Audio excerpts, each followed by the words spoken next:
Discover the wonder that comes from learning a new language with Babel, the language learning app with addictively fun and simple lessons designed by language experts. Start your new language learning journey today and get up to 55% off at babbel.com/crimeweekly.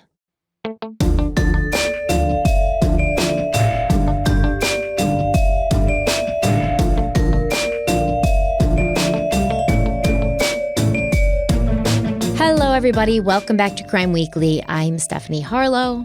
And I'm Derek Labasser. So today we are continuing on with the Lori Vallow and Chad Daybell saga, and this is going to be a little bit of a soap opera episode. But before we dive in, any house cleaning, anything you want to talk about? Why don't you talk? I mentioned it on Crime Weekly News on Wednesday, but might as well bring it up now, right? CrimeCon. You want me to talk about it? Yeah, you don't do enough talking in these episodes. That's so absolutely not true. It's called sarcasm, Stephanie. I thought you would want to save my voice for the episode, but sure. I don't give a shit about your voice.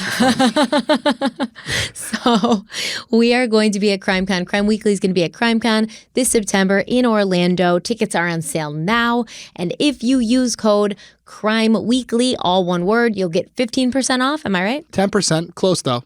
Shit. Are you sure you didn't say 15? Nope. Never have. Never even mentioned 15. But it'd be great if it was 15, though, wouldn't it? Yeah, that would be great. I know a lot of people have already bought their tickets because we got our code late. But if you haven't yet and you want to go and you want to meet us and you want to hang out and you want to have like a fun meet and greet and, get some drinks and party in Orlando, home of Casey Anthony, maybe we'll see her. Maybe she'll come to CrimeCon, dude. I doubt it, but that'd be crazy. I feel like it would be the worst place she could ever go. It would be like a rabbit hopping into like a den of 10,000 foxes. Yeah. It would She ain't coming. Be a bad idea. Not unless Maybe she's she'll gonna come check. in like disguise. Maybe we'll invite her. We'll say, hey, listen, we're going to do an event there, like a speaking engagement. We want you to be our guest. We're going to put you on a polygraph machine. Oh, dude. We would sell out.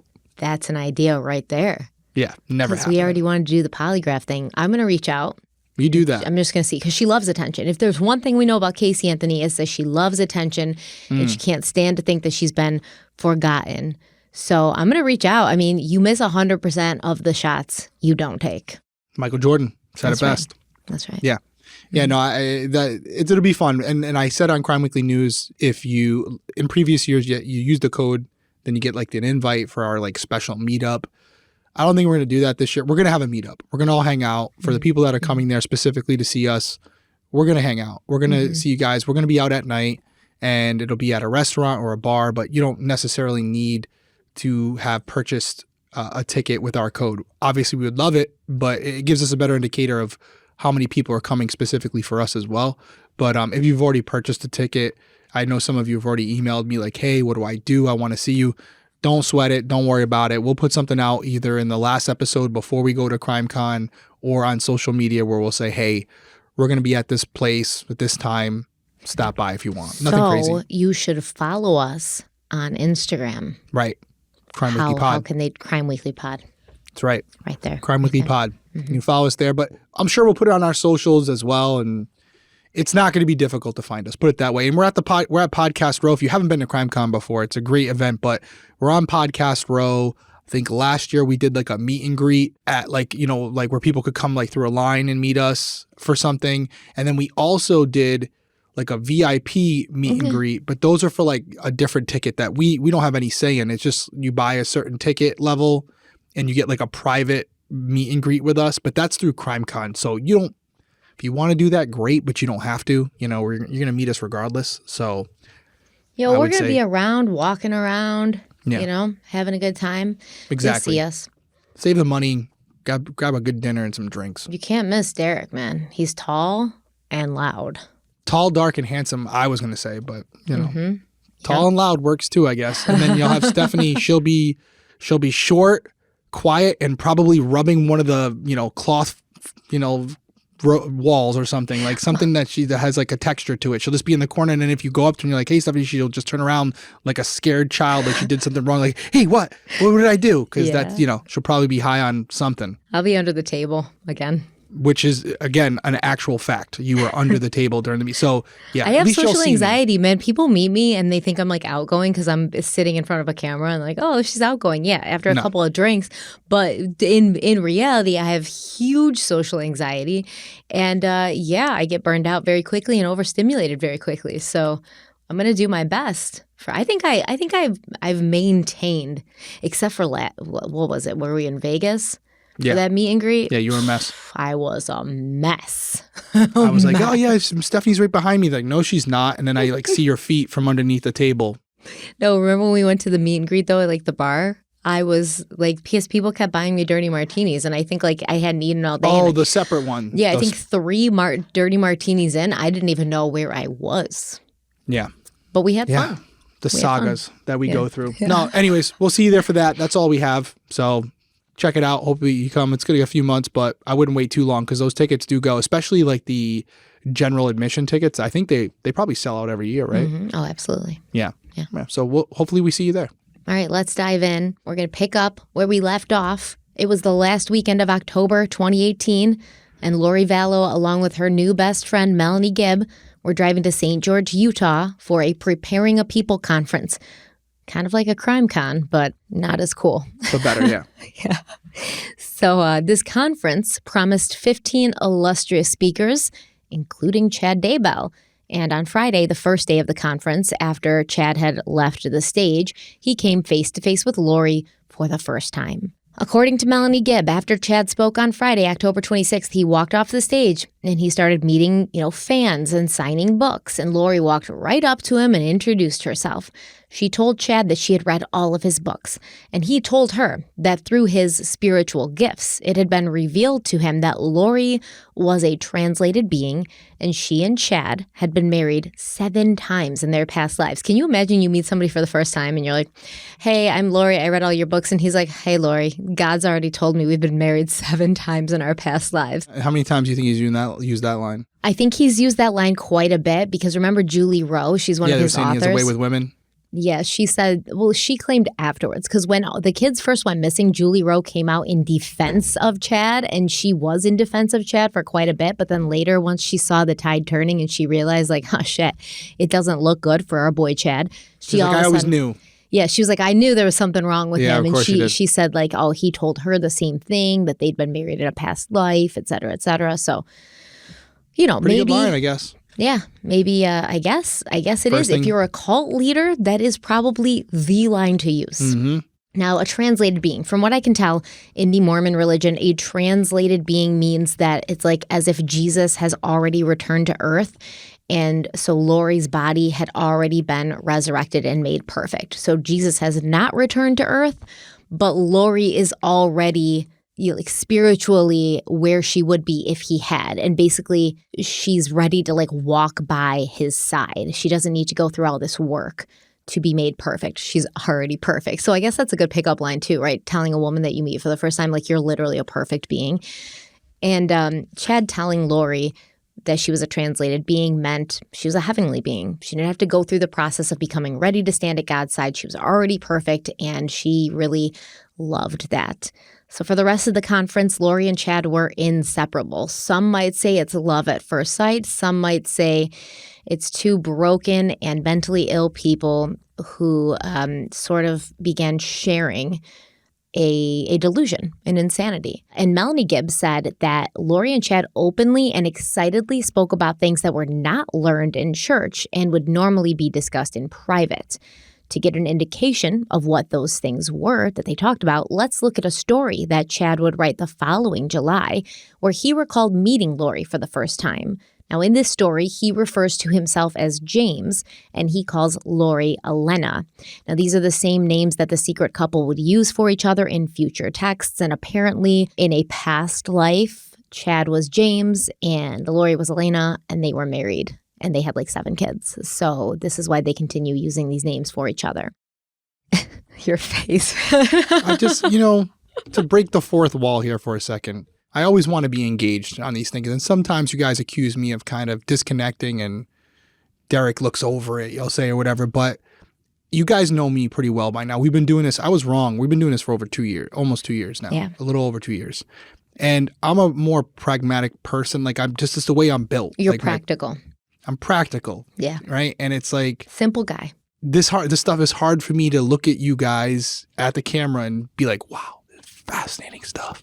I mean, but I do know not that fascinating. It's ridiculous, right? It's ridiculous. And you love it. I love you it. absolutely love it. It brings you joy. It's what gives you life. And that's why you're good at this, because this is something you can tell with enthusiasm. And it's a real authentic enthusiasm where I'm just sitting here just trying to get through it. But there's moments where I say to myself, as you're talking about these previous lives and their marriages and their 7 kids, where I'm like, what's going on here? What's going on? I find it so interesting because it stems back to like psychology, right? Like human behavior. I can sum it up for you. They're nuts. I mean, done. Psychology done. There's this diagnosis delivered. There's this thing called limerence. I don't know if anybody's familiar with it, but I'm sure some people are.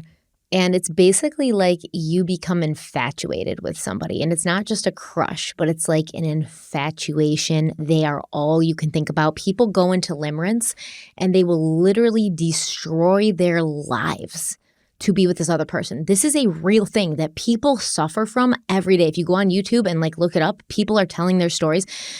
If you fall into limerence with somebody, you will literally create like a relationship in your head with them. You will leave your current spouse that you have a family and a life with. You will throw everything away. You will lose everyone and everything that matters to you to be with this person. It is damaging to a lot of people. And it comes from, certain attachment styles and things. But like, if you look at it this way and you think, what happens if 2 people who fall into this limerent love with each other meet? And I think that's what we're seeing here with Chad and Lori, honestly. That is the only explanation that I can think of, because these 2 people literally said, fuck everything else. The world around us can burn. As long as we're together, it's going to be okay. And I've never seen anything so, I don't know, blatant. All right, I'm along for the ride with you. I'm always here for you. All right, so listen, Chad wrote that James, a.k.a. Chad, had been driving south on the freeway on the morning of Friday, October 26th, when a voice suddenly told him that he would meet an extraordinary woman that day who would change his life forever. Now, Chad wrote in his book, this was shocking, since it seemed very unlikely that something like that would happen at this conference. Chad wrote about arriving at the conference in St. George and seeing a woman he already knew, who would be Melanie Gibb, and this woman introduced him to Elena. Quote, when their hands touched, he felt a shock pass through him and his heart started beating fast. Elena was gorgeous and vivacious, and James was a little intimidated, yet honored that she would talk to him. He was happily surprised when she mentioned a key part of his novel, The Renewed Earth. No one had ever realized the significance of that scene before. Had he heard that voice before?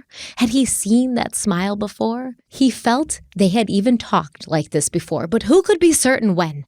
But he could remember the feelings were strong, as if they had known each other oh so long.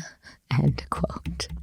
And I think this is important. Like, it's not just ludicrous. It's like gives some indication into the internal world of Chad Daybell. He says, like, she's gorgeous and vivacious, and he's intimidated and honored that she would talk to him. So he's already putting her above himself. He's surprised that she would even find him attractive. This is a woman who he's like, oh my God, she's the most beautiful thing I've ever seen. And she wants to talk to me. And that shows you where Chad's self-esteem and self-image was at that point. And I think shows you a little bit of, once again, who would end up driving this ship. Because although I do think Chad put some crazy bananas ideas into Lori's head, she chose to run with them. And in the end, I really don't think he would have done anything that he did without her. She's the captain. Yeah, I mean, I feel slightly different, but I feel like, because I feel like some of the stuff that he's even saying, again, they first meet. Now we can go back to what you said, episodes 2, 3, as far as Lori kind of making this interaction, this meetup happen. This wasn't by chance, right? She had been manifesting this for a long time. She had a target set. She manipulated it into happening. It was Chad Daybell. This wasn't just a coincidence that they met at this event. This was planned. But the fact that Chad responds with his words to her, like, oh, don't worry. We've already met. We've already been married and had 7 kids. Like, that's his response, which it's like, who's going to up who here? Who's going to be more crazy? Now, he doesn't know that she's not just some other woman who he's trying to, get in bed with from one of his speaking engagements. This woman had, it's chess, not checkers for her. She's got one up on him. He doesn't know it yet. Exactly. But I do wonder, based on some of the things he's saying, how he's using this religion to manipulate all people, not only just women, that I feel like this was just a sign of things to come as far as how his mind works. He was able to justify his actions through this belief of what he had. They both were, yeah. They both were. And I feel like we'll never know, but I do wonder. I mean, you think about his wife. His wife, to refresh my memory, was killed after he met Lori or before? After. Okay. So if we're going off what you believe that he killed his wife because of Lori. Like Lori driving the ship, wanting them to be together. I feel he killed his wife because he wanted to be with Lori. And you don't think he ever would have done that for any other woman? I can't say that for sure, no. But I don't think that any other woman would have shown him it's Chad Daybell. He's like, I'm sorry, like he's no prize. Okay. So I don't see a vivacious, gorgeous woman like Lori Vallow who's got all this charisma and all of these things to offer, right? Approaching Chad Daybell and being like, oh my God, you are the love of my life. We've been together through lifetimes and through eternities, and I give myself to you now in this life. I don't think any other normal woman would be interested in Chad Daybell to that extent. Nobody would be, and I don't think that he would really like buy into that from just some, typical woman. They had to be a narcissist and manipulative like Lori, and kind of what you said. She manipulated the situation. She set it up, and he kind of thinks it's like fate and God planned this. But she moved all the pieces to make sure she was there in that place in that time, and she'd done her research and she already knew everything about him. He knew nothing about her. There's like this excitement and this mystery there. Like, who's this beautiful, mysterious, vivacious woman who somehow wants to be around me? But she knows everything about him. She's got the upper hand, especially in the beginning when they're meeting. He's cuckoo for Cocoa Puffs, so he's going to attribute everything that happens to fate and God and his religion.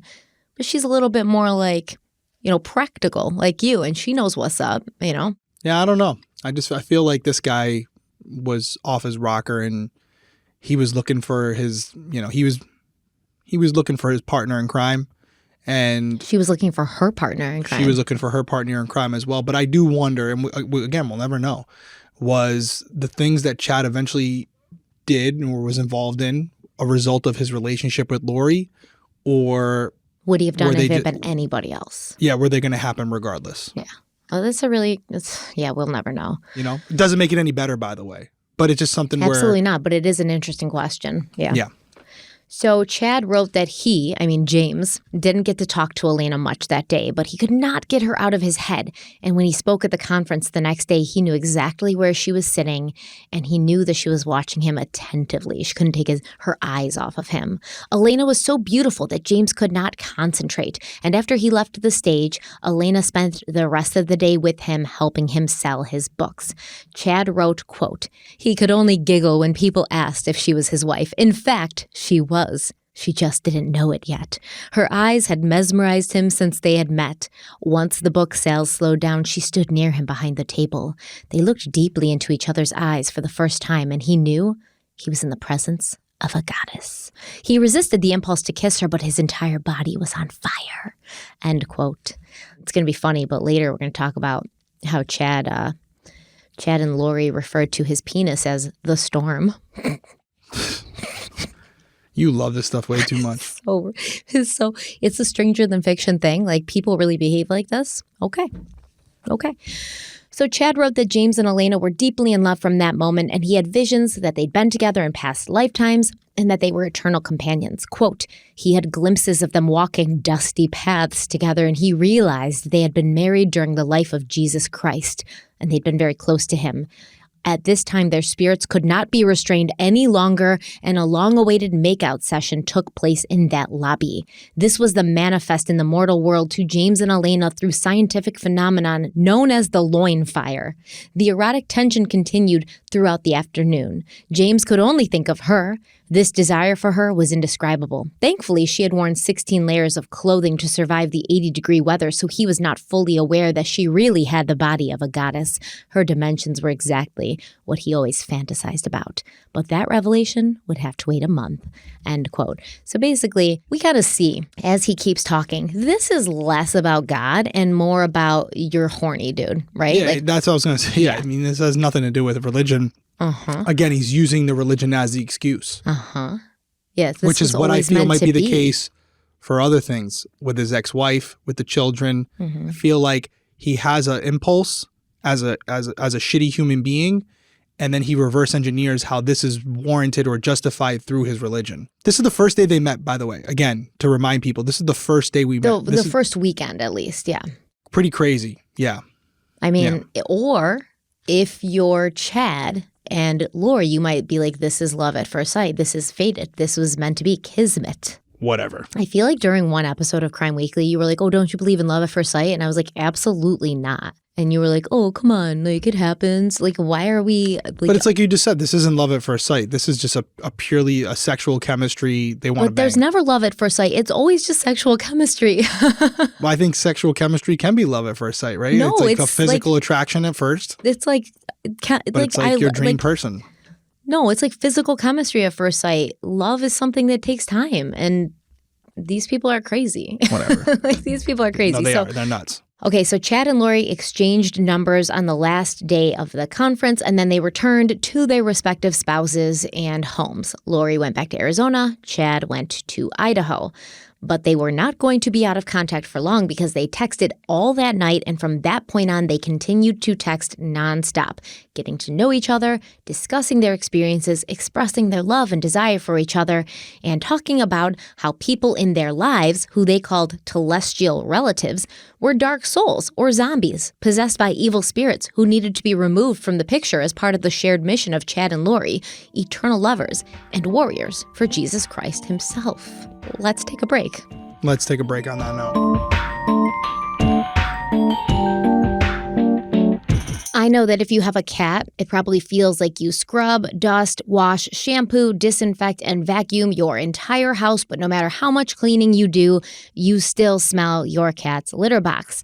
But that will all change when you make the switch to Pretty Litter. Nothing beats Pretty Litter's ability to instantly trap odor. It's ultra absorbent, it's lightweight, low dust, and one 6-pound bag works for up to a month without clumping. That means no more wasting litter.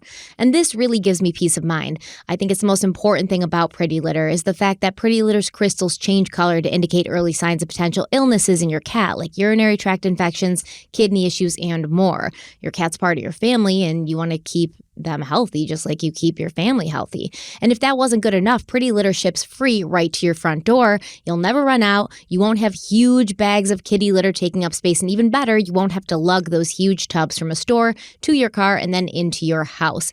I think that traditional kitty litter has a lot of problems. I grew up with cats, and I just remember, no matter what you did, there was always a cat litter box smell.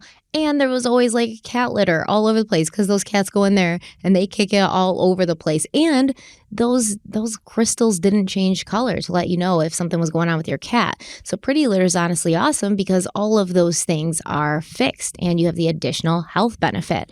So we really love Pretty Litter. I know Derek agrees, and he's going to tell you how you can try it out for yourself. Pretty Litter has helped eliminate cat box stink in our houses. It can do the same for you. Make the switch today. Just go to prettylitter.com/crimeweekly and use code CRIMEWEEKLY to save 20% on your first order. That's prettylitter.com, code CRIMEWEEKLY to save 20% on your first order. One more time, prettylitter.com, code CRIMEWEEKLY. Terms and conditions apply. See site for details.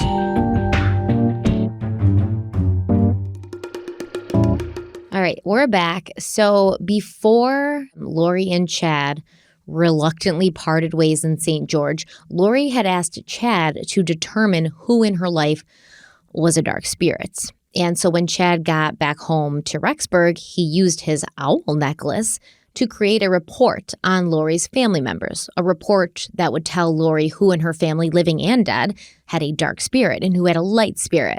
So according to Chad's belief system, when people die, they're reborn or they graduate to the next level. And Chad felt with his gifts and his ripped and torn veil and all that, he was able to read people's spirits. He didn't even have to be in their physical presence. He didn't even have to have ever met them. He could tell whether they were a light or dark spirit.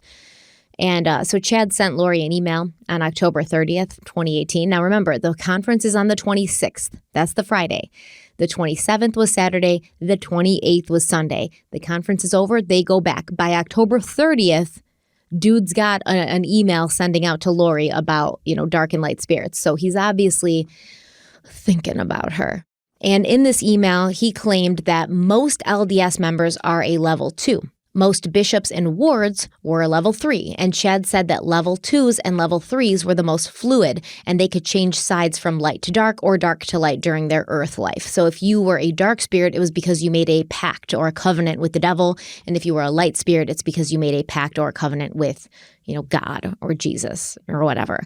So you can, if you're a 2 or a 3, fluidly change sides from light to dark. However, most stake presidents and general authorities were a level 4, most apostles were a level 5, but a few of them were a level 6, and Chad said that anyone rated at a 4.1 and above had already made a covenant to their side, and they would rarely be known to switch sides. However, also the dark side can only match the light side, so the number of dark souls on Earth could not exceed the number of light souls on Earth, and that's why there's so few light spirit level 5s and 6s on Earth at any given time, because this helped to limit the power of the dark side. So, quick question for you, and yeah. I know it's a very deep conversation, and we've talked about it off record as far as your coverage or your research of it, but I feel like from what I've learned about Scientology, there's some similarities there. Am I wrong? Dude, I agree. Okay. So just as I far don't as even want to say that word, though. Yeah, I know. It's a deeper thing, but I feel like there's some similarities as far as how they view these things and different levels you can be at.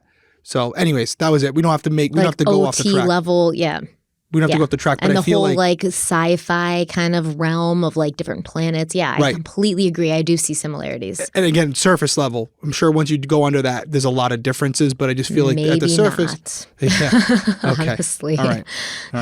Well, I'm not going to get you trapped up here. They didn't get as sort of advanced as Scientology, right? They weren't allowed to build on this for a while, but if they had, I'm sure they would have had centers and weird, truth-telling devices where you hold soup cans and get audited and stuff. That's where they were going, in my opinion. Okay. Well, I won't. They don't have Tom Cruise though, so they don't have that guy. They don't, and that is a help. It's a big help. So let's talk about what Chad rated Lori's family members. He rated both of Lori's parents as 3 Ls. So 3 lights. He said that Lori's late sister Stacy had been a 3L on Earth, but she had graduated to a 4.1 L in the afterlife. And Lori's other sister Laura, remember the one who had died very young, she was also a 3L on Earth and a 4.1 L in the afterlife. Lori's brother Alex Cox was a 2L. I find this very interesting, by the way. We're going to talk about that in a second, but Alex Cox, according to Chad, was a 2L. Lori's other brother Adam was a 3L. Lori's living sister, Summer, was rated a 3L, but her husband was a 2L, borderline 2D. What we're going to find here is Chad seems to rate the male spouses as problematic often. He did this with Summer. He did this with Lori. He did this with Lori's niece, Melanie Bordeaux. You'll find that Lori's little cult group. So kind of the way Melanie Gibb described it is Chad would teach Lori these concepts, and then Lori would come back to her little cult minions and teach them the things that Chad had taught her. And it always seemed like it was these women in this group plus Alex Cox plus Chad. But Chad and Alex were really the only men. And Alex acted as a protector, whereas Chad acted almost as the lead who was kind of passing down this info to Lori, and then Lori would spread it and diffuse it throughout her group. But he and Lori would always say bad things about their husbands, right? So you've got Melanie Gibb. Melanie Gibb, when she meets Lori, is married with kids. By the time all of this goes down, Melanie Gibb is divorced from her husband and married to somebody who's kind of following the beliefs of Chad. Melanie Bordeaux, who was Lori's niece, is going to do the same thing. She's married to Brandon Bordeaux. They've been married for 12 years. They got 3 kids together. But all of a sudden, Lori's Brandon is a dark spirit. And so Melanie is all right, I'm getting rid of my husband. And she ends up marrying somebody else who's also kind of a follower. Then you have this girl named Zulema Pastinez. Zulema's a follower of Lori's. I'm not sure if she was married and everything, but I know she had kids. But by the time all this goes down, she's married to Alex Cox, Lori's brother. Okay? And Lori herself is married to Charles. And then Charles gets gone because Lori has her brother kill him. And then Lori's married to Chad. So it seemed kind of like Chad didn't really want a lot of other men around, if you ask me, because he has low self-esteem and probably a small penis. Whoa. Just saying. Not the penis. Yep. I'm sorry. The storm. I mean, can it be small if it's the storm? Yeah, it can be like a summer storm, where just the rain sprinkles and then the clouds go away. It's not like a hurricane or anything. Come on. There's no way. There's no way that dude brought the heat. I'm sorry. Whoa. So like I said, he does this a lot, right? He does this a lot with men.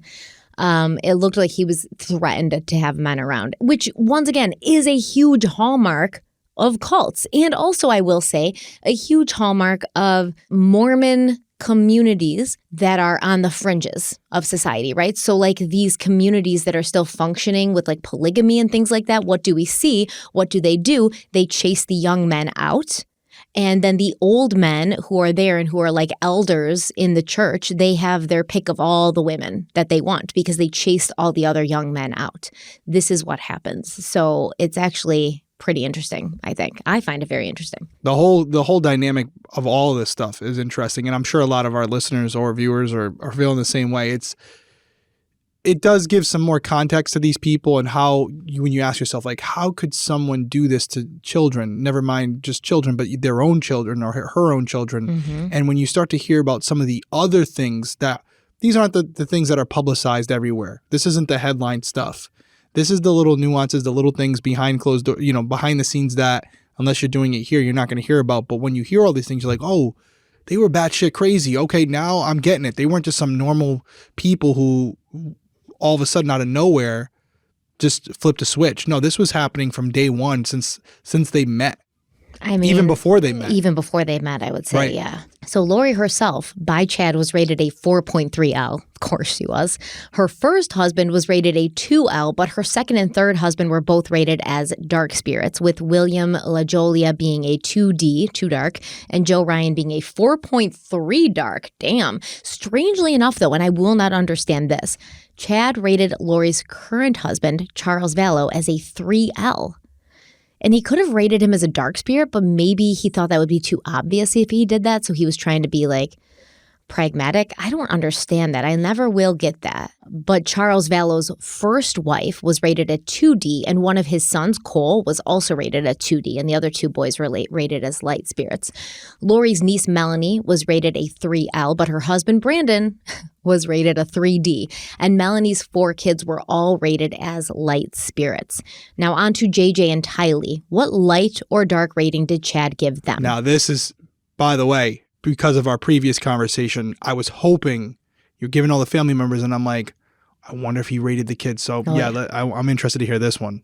So JJ seemed to be okay. He was rated a 4.2L. But Chad told Lori that her 16-year-old daughter, Tylee, was a 4.1D. And remember, Chad said anyone 4.1 and above had already made a covenant to their side, and they would rarely change sides. Now, check this out. People say like, oh, Chad's the one rating everybody light and dark, and that's why Lori did this.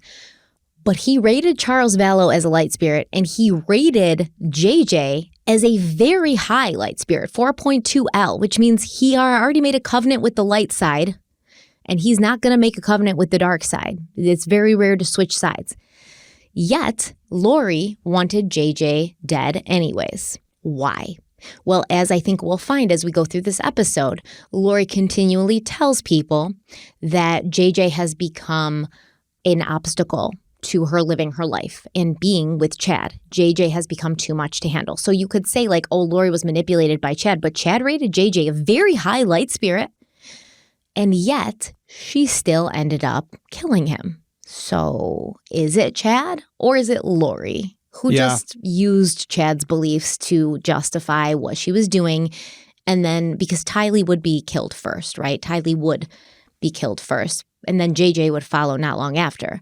So, then Lori's going to say things like, well, it's sometimes people's mission or part of their mission that they've been given by God to die, right? So now she's just making things up as she goes because it's not about being a dark or a light spirit at this point, in my opinion. So Lori and Chad, they actually give an explanation as to why they killed him at some point. I know we're not going to cover right now. We got to get to the end, but they haven't. I don't really think so, no. I'm pretty confident that somehow this plays into it, right? Right. This definitely plays it. There wasn't just some random act where we're over them, we want to get rid of them. There was something that was decided based on religion. Now, who was the person promoting it? We could debate that all night, right? Who was the main person who brought this up, this idea? Was it Chad or was it Lori? But overall, I think right here, what you're covering, which is I think why you're covering it this in depth, this is the reason behind why they were taken out. There was something to this where there was a new read or a new interpretation on it. This is the reason that was given, right? So before JJ goes missing and is dead, Lori's telling everyone, oh, I don't want to have anything to do with JJ. I'm done with it. He's he's getting in the way of me living my life. I have important missions to do, right? Right. But then after, when he's missing, people they never give an explanation to the court or anything, but they're talking to people like Melanie Gibb and things like that. These people who are vehemently following them at the time. And then they realize oh shit, this got dark. We better backpedal here and go talk to the police because we don't want to be really connected with this.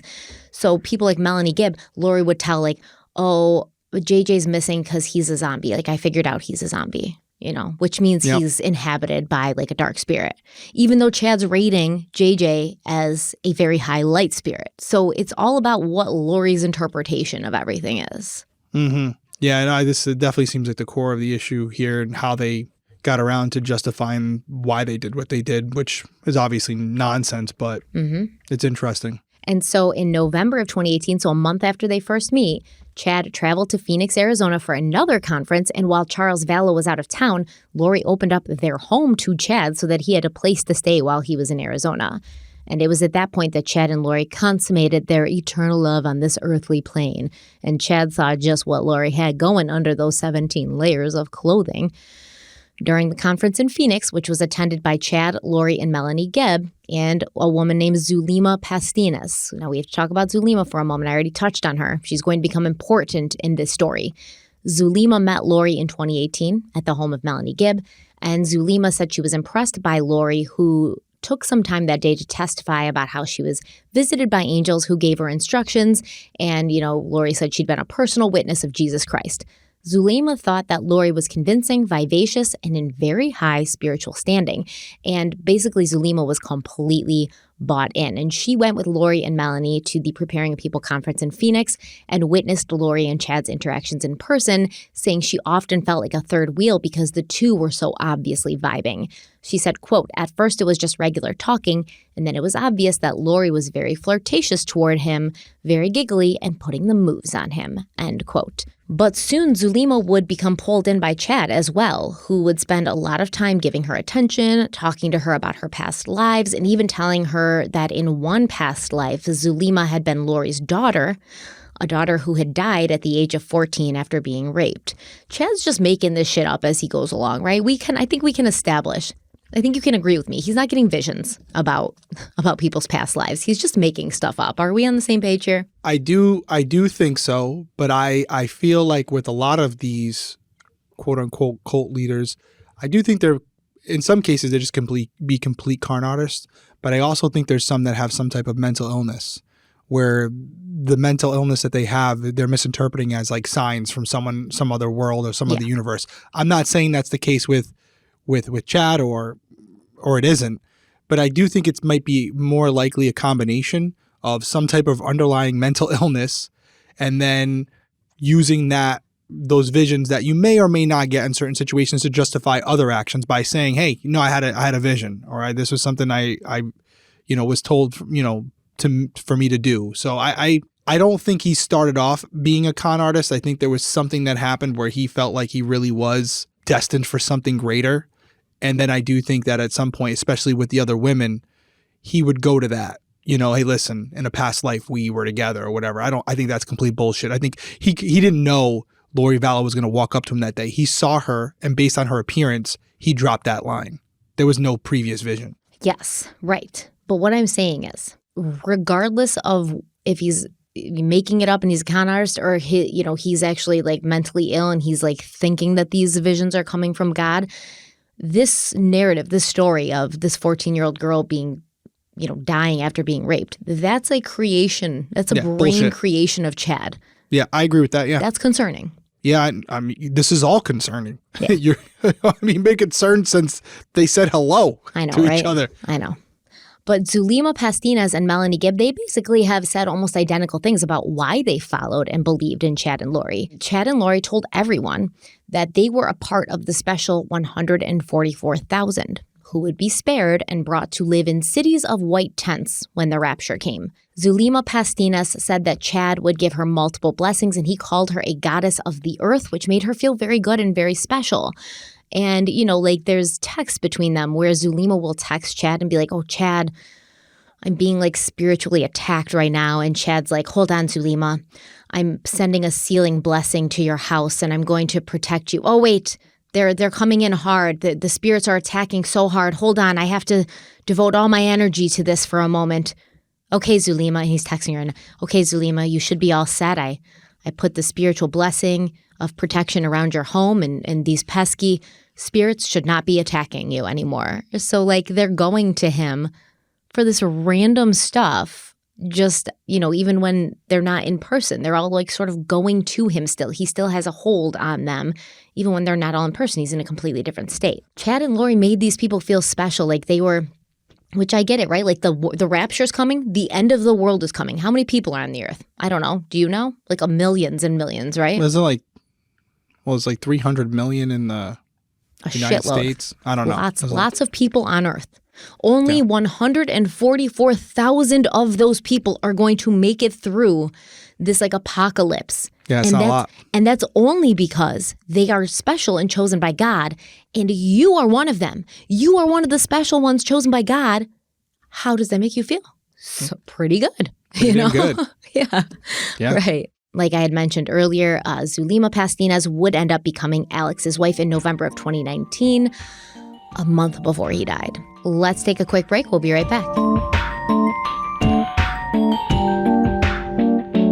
Today's episode is sponsored by PayPal Honey, the easy way to save when shopping on your iPhone or computer. But did you know it only takes a few seconds to get it? That means if you go to add PayPal Honey to your laptop or iPhone right now, you could be done before this ad read is even over. I love getting things done super quickly. I like to be productive. I like to, take care of business in as little time as possible. It feels great to check an item off of my to-do list. But you know what else works really fast? Honey's deal finding abilities. Honey is the free shopping tool that scours the internet for promo codes and applies the best one it finds to your cart. And you literally have to do basically nothing. Imagine you're shopping on one of your favorite sites. When you check out, the Honey button appears. All you have to do is click Apply Coupons. You just wait a few seconds as Honey searches for coupons it can find for that site. And if Honey finds a working coupon, you'll watch the prices drop right before your eyes. So literally all you have to do is hit that Apply Coupons button. I love how easy Honey is to use. It's easy and quick to download onto your phone or to your computer. It's super, super easy to use. There's literally no hoops to jump through. There's not multiple steps to do. You don't have to think about anything. And after you've used it for a while, it just becomes second nature to hit that Apply Coupons button. So we love Honey. And did you know that Honey doesn't just work on the desktop? It works on your iPhone too. You just have to activate it on Safari on your phone and save on the go. So we think you'll love PayPal Honey if you try it out for yourself, and Derek's going to tell you how. That's right. Getting Honey seriously only takes a few seconds, and by getting it, you'll be doing yourself a solid and supporting this show. Get PayPal Honey for free at joinhoney.com/crimeweekly. That's joinhoney.com/crimeweekly.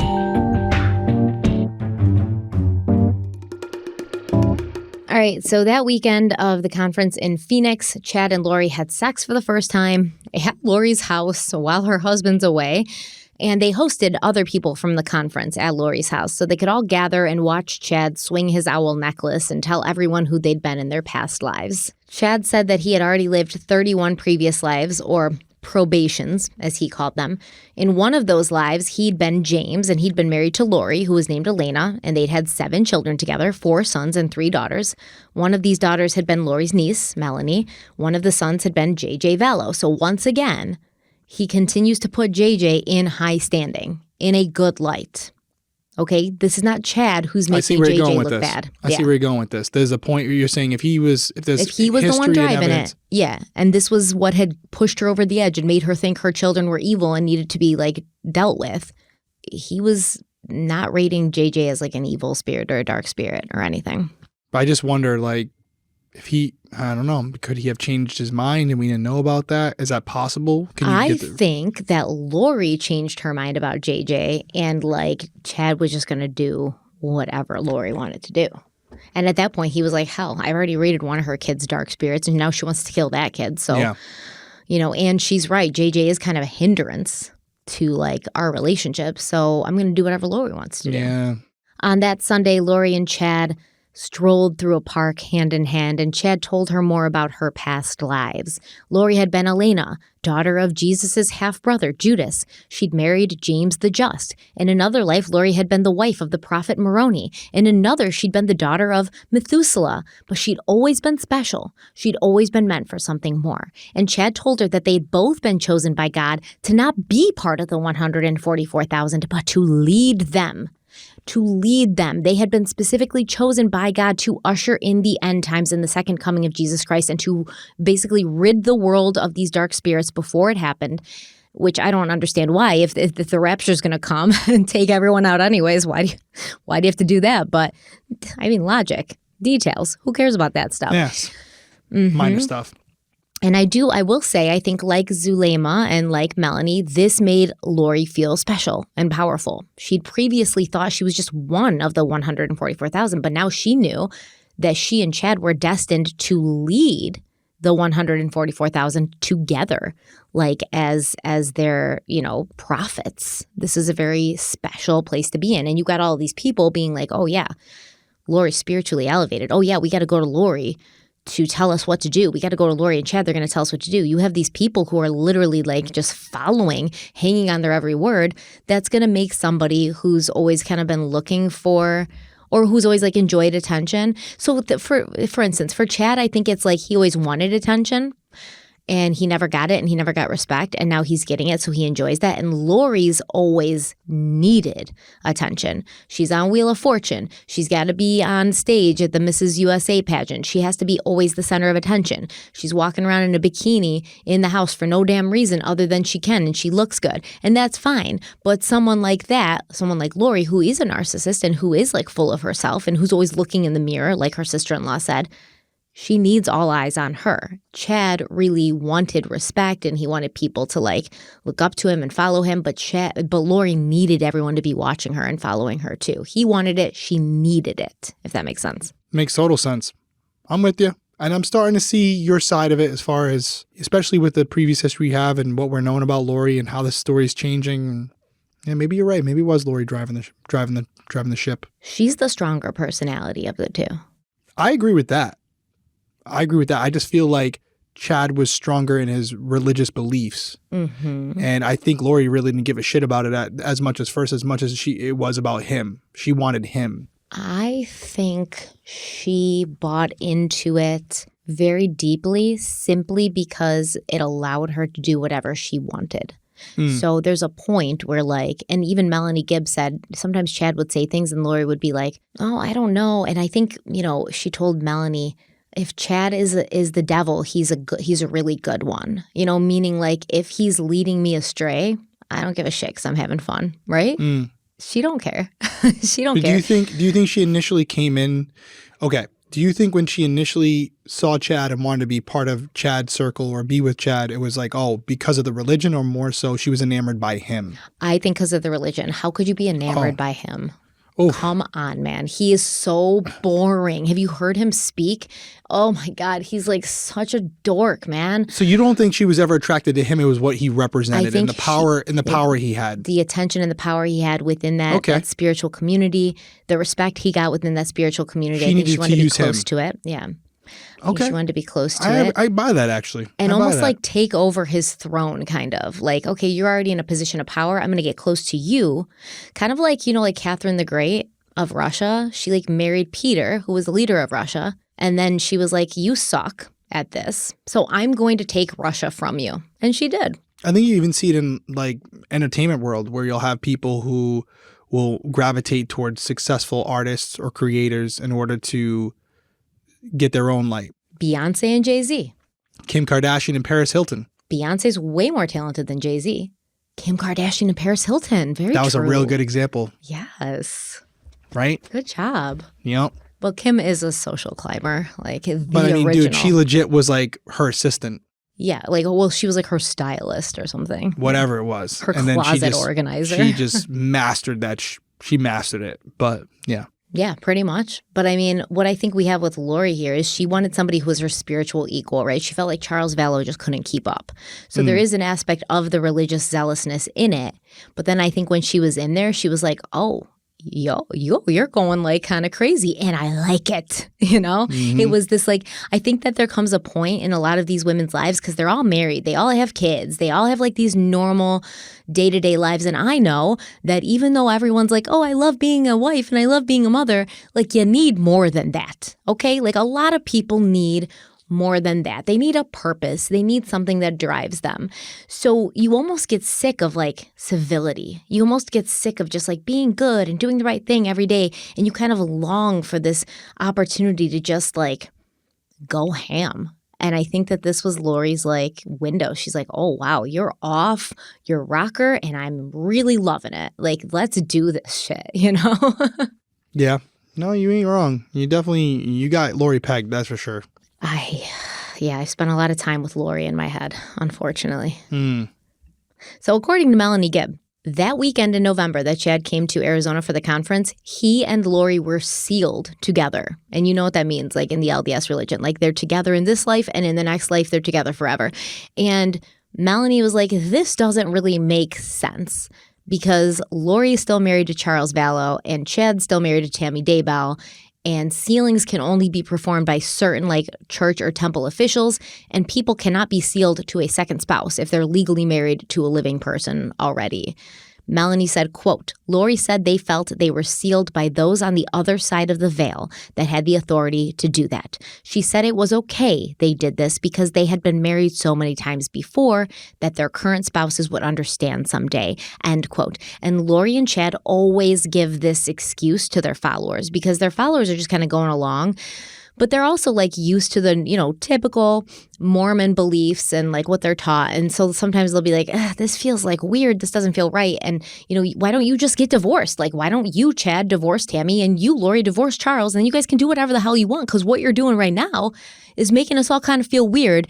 And Chad and Lori would be like, don't worry. No one cares because we've been together forever. Like this just normal. It would be weird for us not to be like rubbing on each other and flirting with each other and attached to each other all the time. It would be weird if we weren't doing that. And then their followers are like, oh, okay, I guess, you know. In his romance novel that he would later write about himself and Lori, Chad said that James gave Elena a blessing that weekend. He wrote, quote, as he placed his hand on her head, he felt their spirits connect with a surge of power. At that moment, his only desire in life was to be with her as always throughout eternity. And that desire has continued to intensify. During the blessing, he was shown the great missions they would perform together. He knew this was an eternal union that would forever change the world. End quote. I mean, it forever changed their world. The rest of us have moved on, Chad. So during the next few months, Lori's behavior drastically changed, especially towards her husband, Charles, who was working a lot, but who was around enough to notice something had shifted. In fact, he told his sister, Kay Woodcock, that Lori was no longer the same woman he had married. He didn't recognize her. Now, in order to explain a little bit how Lori was acting and what she was saying, we're going to fast forward in the timeline a bit to February of 2019 when Charles filed for divorce and when he attempted to get custody of JJ. So in this paperwork, he's going to, well, it's his lawyer writing this, but the lawyer refers to Charles as father and Lori as mother, just so it's not confusing. This document says that Charles was worried based on recent decisions and concerning comments made by Lori, that she may not have been stable enough to be making decisions for herself and for JJ. Charles said that 2 weeks prior, Lori had left their home and had limited contact with him. She had only returned when Charles was on a business trip in Texas, Houston to be exact, and at that point, she cleared out Charles's possessions from their home. She also canceled his flight home from Texas, which he didn't even figure out until he got to the airport the day of the flight. Charles ended up having to buy a new plane ticket, which was hard because Lori had cleared out his bank account, $35,000. I think she left something like $6 in there, and he had to scrounge up $600 for a plane ticket. And when he landed in Phoenix and went to get his truck in the parking lot, he found it wasn't there because Lori had used the spare key and moved it, moved it and put it somewhere. So Charles had to get a taxi. He tried to contact Lori. She wouldn't answer. When he finally made his way home, which we're going to talk about in a little bit, and he had to call the police and they had to kick the door down because she'd changed the locks. He realized she'd taken his desktop computer, his clothes, and his underwear. He couldn't find them. JJ's iPad, JJ's clothes and medication, all these other items could not be found. Charles spoke with Lori, who told him that she and JJ were spending the night in a hotel and she would bring JJ to school the next day, but she didn't want anything to do with Charles or JJ because, quote, she had a more important mission to carry out, end quote. This paperwork also states, quote, mother has recently become infatuated and at times obsessive about near-death experiences and spiritual visions. Mother has told father that she is sealed to the ancient Book of Mormon prophet Moroni and that she has lived numerous lives on numerous planets prior to this current life. Mother also believes that she was married to James the Just in a past life and also lived as Mary French in the 1800s, who was Joseph Smith Jr.'s natural grandmother. Mother also informed father that she is a translated being who cannot taste death, sent by God to lead the 144,000 into the millennium. Mother believes that she has received spiritual revelations and visions to help her gather and prepare those chosen to live in the New Jerusalem after the Great War as prophesied in the Book of Revelation. On January 29, 2019, during a phone conversation between the parties and after their physical separation, Mother informed father that she was a god assigned to carry out the work of the 144,000 at Christ's second coming in July 2020, and that if father got in the way of her mission, she would murder him. The next day, father was on a business trip in Houston, and during another phone conversation, she kept referring to father as Nick Schneider instead of father's name. Father asked who Nick Schneider was, and mother told him that Nick was father's real name because Nick had killed father and taken his identity. Mother proceeded to warn father that she would kill him upon his return home, and she had an angel there to help her dispose of the body. She also mentioned that she could not trust father and that she would not only kill him but destroy him financially. Father had attempted to get mother some help, but she refuses to visit a doctor because they would discover that she is a translated being. End quote. And Lori talks about this a lot. She no longer needs to sleep. She no longer needs to eat. She's a translated being. She's a god on earth. According to many people who were around Chad and Lori at this time, the couple believed that some people were possessed by evil spirits and this made them zombies. And it was Chad and Lori's job to rid the world of these zombies. Apparently, Chad and Lori also believed that they could cast out spirits, and Lori claimed to have cast out the devil once. She said she had folded the devil into the shape of a taco and locked him in a box in Antarctica. Texts between Chad and Lori would also refer to percentages, and this appeared to be death percentages, ranging from 0 to 100. And the closer you were to 0 or 100, the closer you were to death, or the closer you were to being completely taken over by evil spirits. And this is going to make more sense about why it's so nefarious and why it's really bad later on when we talk about some texts that Chad and Lori would exchange, basically with Lori always checking in with Chad and being like, okay, what percentage is Tylee at now? Okay, what percentage is JJ at now? Basically, are they ready to be killed, essentially? Also, Chad had apparently constructed a spiritual portal in Lori's closet, which was a way for them to interact spiritually. So you'll see in text that Chad sends Lori, he's like, okay, I'm going to bed now. I'll see you in a minute. And in his mind, I guess, or in their mind, he was going to bed, but he was going into his closet and then Narnia, coming out spiritually, astral projecting wise in her room where he would then cuddle up with her in bed. But also they used this portal as a way to check and see how many zombies they'd taken care of. Because initially, Chad and Lori weren't killing zombies with their own hands. They were just doing this special prayer. So Melanie Gibbs said that they would do this special prayer for a certain state. So Texas, for instance, they would get together and make this like huge, intense, powerful prayer to rid the zombies that were in Texas. And then they would open the portal and check and see what number would come up. So like, 10,000 zombies just died in Texas because of your prayer and the power behind it. And they'd be like, yeah, high fives. We got those zombies in Texas. And that's what they would do and talk about all the time. They talked about this, like people wouldn't find them to be crazy. And their followers didn't find them to be crazy at first. Their followers were like, yeah, totally valid.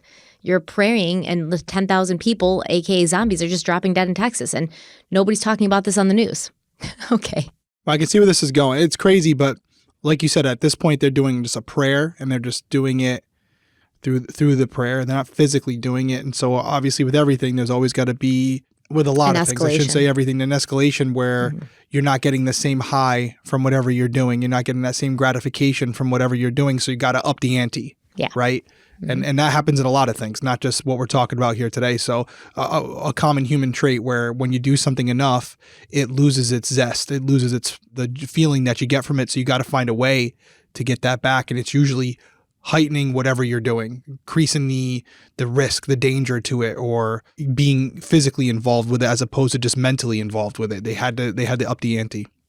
Or you've already convinced your followers that zombies exist and you're already doing a prayer and stuff to take them out. So now when you want to maybe take somebody out in the real world that you know, is it going to be that shocking when you're like, No. yeah, I mean, but they're not in Texas. They're right here. So why don't I just take care of them myself? Because I'm a warrior of Jesus. So why are you shocked, followers? This is what we've been doing. You know zombies exist. You've already accepted this. So why can't you accept this? Right? Yep. Let's take a quick break. We'll be right back. Let's talk about our health and how we usually give it less attention than it deserves. Maybe you've been distracted by a health problem that you've been having to the point where you actually considered asking your friends in a group chat what they think about it. The truth is you're extremely unlikely to get quality medical advice from your friends, but you can find it from a doctor on Zocdoc. There's thousands of medical professionals on Zocdoc right now who are there to help you. They'll listen like a friend, but they'll also give you the expert care that you need and deserve. And when you find the right doctor, you can feel it. You feel heard and at ease. And on Zocdoc, finding a doctor that's right for you is seamless. And quality care is just a few taps away. No more doctor roulette or scouring the internet and reading questionable reviews. With Zocdoc, you have a trusted guide to connect to your favorite doctor that you haven't met yet. Millions of people use Zocdoc's free app to find and book a doctor in their neighborhood who's patient-reviewed and who fits their needs and schedule just right. They have all kinds of doctors on Zocdoc as well, from dermatologists to allergists to primary care physicians, hearing specialists, even midwives. I've been looking for a new therapist, and it's been overwhelming and confusing and time-consuming, but Zocdoc has really helped me narrow it down, and now I'm closer to having someone that I trust and who I can look forward to seeing every week. We do love Zocdoc. We think you will as well. So Derek's going to tell you how you can check them out for yourself. That's right. Go to Zocdoc.com/crimeweekly and download the Zocdoc app for free. Then find and book a top-rated doctor today. Many are available within 24 hours. That's ZocDoc.com/crimeweekly. Once again, Zocdoc.com/crimeweekly. All right, we are back. And on December 5th, 2018, so this is a month after they've consummated their eternal love, Lori and Chad made their first appearance together on a Preparing a People podcast called Time to Warrior Up. At the end of this episode, Lori spoke directly to their listeners, saying, quote, "You're dying for direction. Our society does not instill that. And I just say, this is the time to warrior up. Here we are. We're getting started." End quote. Lori Vallow legit thought she was the Mockingjay, man. She thought she was like Joan of Arc over here, man. At this point, it's reported that Lori had at least 3 different cell phones, one she specifically used to communicate with Chad. Lori started telling her friends that her husband Charles was blocking her spiritual gifts, and she told Melanie and Zulema that Charles and JJ were going to be in a car accident between Arizona and Texas and die before January 31st, 2019. She said she'd seen this happen in a dream or a vision. And when this didn't happen, Melanie Gibb asked Lori why. Why didn't this happen? You said you saw it in a vision. You're a translated being. And Lori said, well, it should have happened, but Satan interfered with our plan and saved them.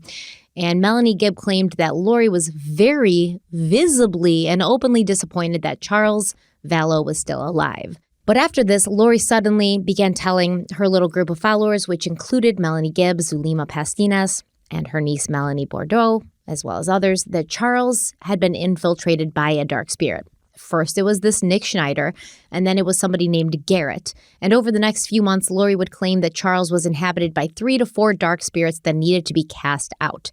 And this was pretty much due to Chad telling Lori in early January that an old acquaintance of his had recently passed away, someone with the last name Schneider.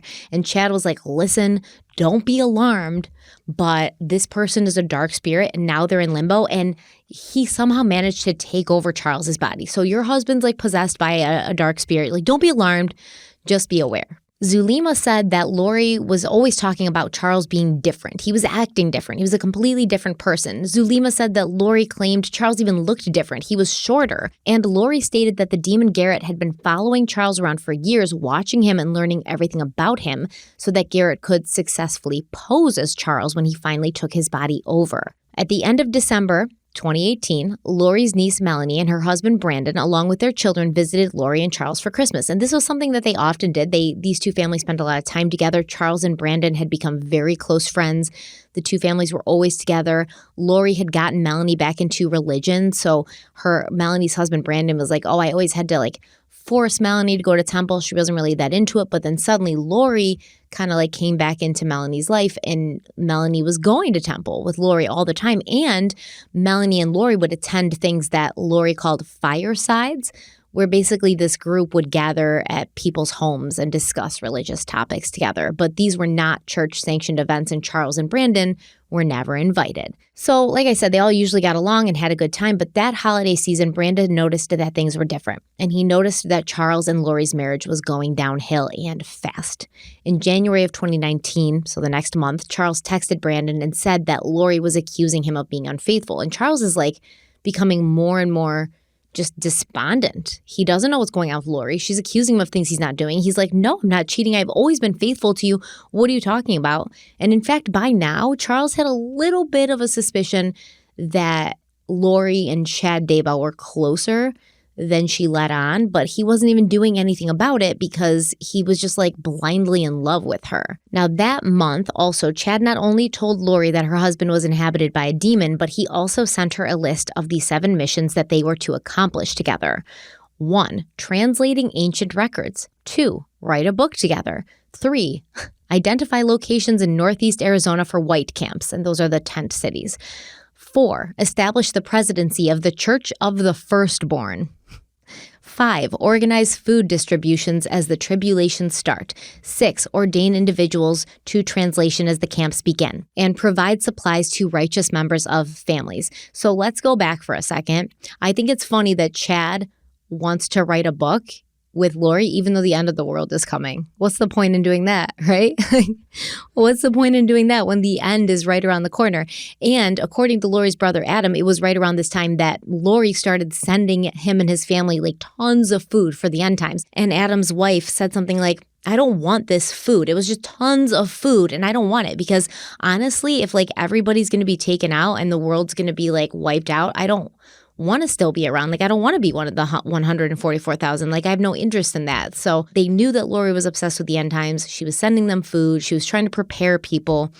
But basically, I think it's interesting. The presidency of the Church of the Firstborn was this Chad and Lori's church that they were going to start when the world was new.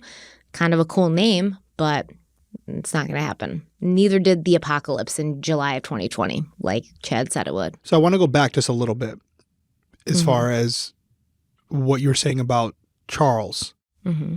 Was it Chad or was it Lori that started this whole he's been taken over by a demon? Chad. Okay. And that's what I thought you said. Mm-hmm. Chad had said to her that she's been taken over by a demon. So let me ask you this, because I was agreeing with you a little earlier. What's to say Chad didn't eventually say to Lori, your children have been taken over by demons, and that he was the driving force behind this, not so much Lori? Because he already saw Chad. And you said it earlier, it wasn't so much that he was having these visions all the time, right? Mm-hmm. There was a lot of cases where he wasn't having any visions, but hiding what he wanted to do as a human being behind these quote unquote visions that he was finding through his religion. Do we think that he actually had visions about Charles as far as him being taken over by this demon? No, probably not. It was something where Charles was getting in the way of his relationship with Lori, so he wanted to remove him from the equation. So he started filling Lori's head with this idea that he had been taken over by a demon, and obviously she was on board with that for multiple reasons. Is it possible that this is a similar set of circumstances that happened with the kids? It's possible. Food for thought. Or is it possible that Chad wanted to get Charles out of the way and Lori was like, okay, and then saw that how easy it was to just say somebody was a demon or a zombie and then get rid of them and nobody would even, blink twice. Possible. I'm going with my hypothesis as of right now, though. And again, it's no wrong or right. We both lose in this scenario, right? 2 kids were killed, but it's one of those things where I'm telling you, there's something about Chad for me that makes me think he was on this course. Regardless, I just feel like Lori put him on the fast track. Maybe. I mean, to me, he just seems like weak sauce, I think he is. I think, and he might never have gotten there, but he was going this this extremist version of this religion regardless. Like, this was, I think there's a part of him that really believed a lot of this, and but he would never have done anything without his goddess to worship. I agree. Like, she definitely helped him, and he might never have gotten to the level, although you have said it numerous times, he was already popular before Lori. And so he was already on some type of trajectory within this organization.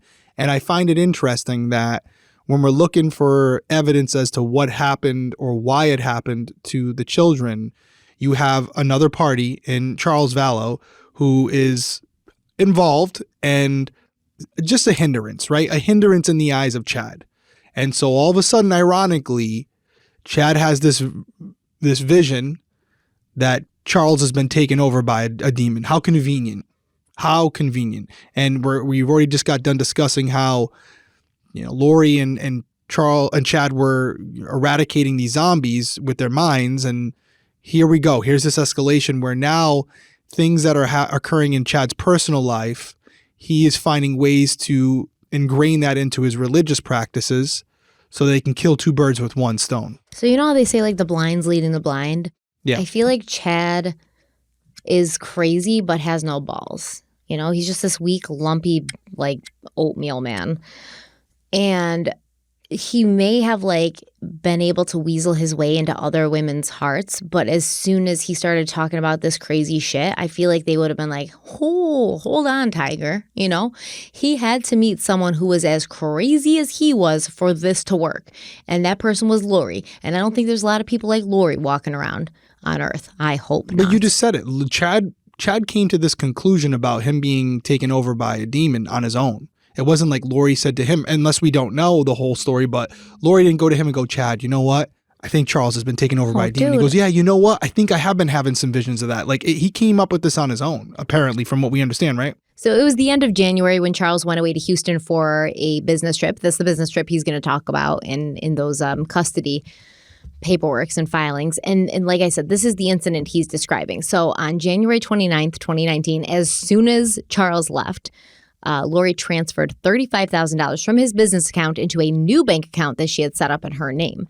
Then she and Melanie Gibb went to the airport and they basically stole Charles's truck and then drove it to the home of a friend and left it there. Lori canceled Charles's flight home, changed the locks at their house. She and Melanie hid all of Charles's things that he was missing in a closet behind a bunch of food.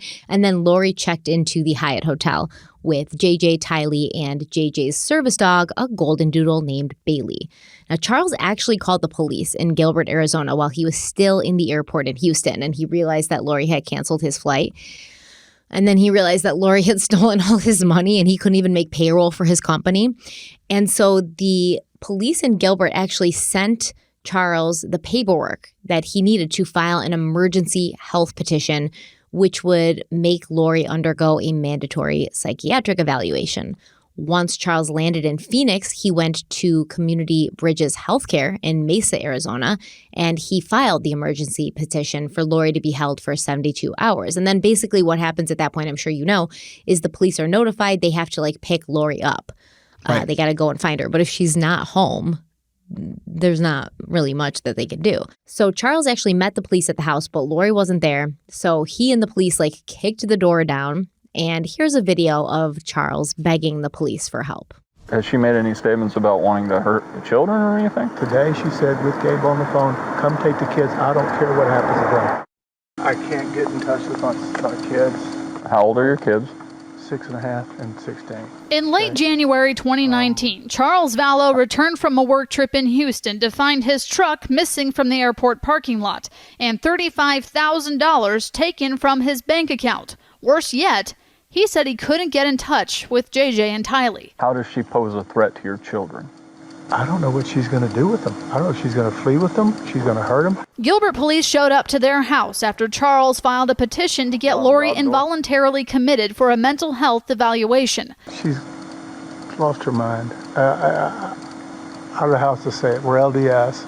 She thinks she's a resurrected being and a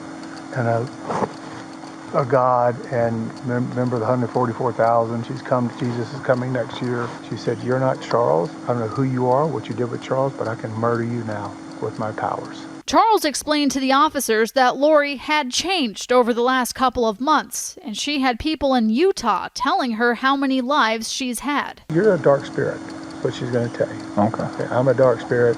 Officers had Charles kick in the door to his own house, but ultimately told him Lori hadn't committed a crime. And it's so tragic because this poor guy for days begs for help from anyone and everyone, and Lori manipulates everyone, but we'll get there. So the next morning after this night, because Charles just didn't know where Lori was, he went to JJ's school because he knew that Lori was going to drop JJ off at school. And he basically waited for Lori to arrive. He watched her park. He watched her walk inside to bring JJ inside. And then while she was away from her vehicle, Charles opened the door. He grabbed her purse and cell phone.